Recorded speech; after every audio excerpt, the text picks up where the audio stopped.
lynched in effigy, but no real harm done. The words belong to Tim Fischer, Australia's Deputy Prime Minister in the mid-1990s, the moment when Australia radically changed its gun laws. He used the phrase this week when, in the wake of the Las Vegas massacre, I asked him about the political pain involved in taking on the gun lobby. Australians are confounded by the unwillingness of American politicians to institute reasonable gun control. We performed the necessary operation, so why can't our friends over the water? It may be useful to recount what happened in Australia in 1996. That year we suffered a massacre, much like the one that occurred in Las Vegas, Port Arthur. The carnage was about half as bad as what happened in Vegas, but that's miserable arithmetic. It broke the nation's heart. We had never experienced anything like it. I visited the site of his crime not so long ago. It's such a haunted place, full of layers of history, a place of unspeakable pain. The location of the massacre is preserved with great thought. It's not on display. You have to hunt out the half-destroyed building nestled in a garden of sweet-smelling eucalyptus. I defy anyone not to weep. In the days after the crime, Prime Minister John Howard and Fisher announced their plan, a ban on automatic and semi-automatic weapons. It all happened 21 years ago. We haven't had a massacre since. We, of course, know we could still experience a massacre. We are not smug. We're grateful about our luck. Hence my questioning of Fisher, a politician from the conservative side of the tracks. Just how hard was it? Did it really destroy his career in the way so many American politicians fear? Fisher described the protest meeting in the Queensland town of Gympie, where an effigy of him was lynched in 1996. He had young children at the time, which, he said, somehow made it worse. There was a state election soon after, in which his party lost 12 seats to One Nation. Yet by the next election, a national election, things had calmed down.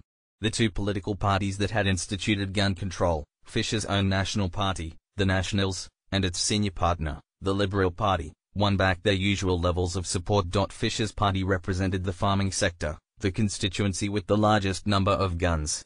His own deputy, he told me, had to hand in 20 weapons as a result of the new gun policy. It wasn't only the gun owners who had something to complain about. The banned guns were not confiscated. They were bought back. An extra 0.2% levy on national health insurance was used to finance the National Firearms Buyback Program to compensate the gun owners for the banned weapons that were surrendered. 660,959 firearms were duly handed in. They were then destroyed. Despite all that, Fisher remained Deputy Prime Minister and leader of the Nationals. Howard went on to win 4 terms in office, becoming Australia's second longest-serving leader. Howard, all these years on, still rates his decision to control guns as one of his best moments. Australians struggle to understand why Americans cannot restrict gun ownership in some sensible way.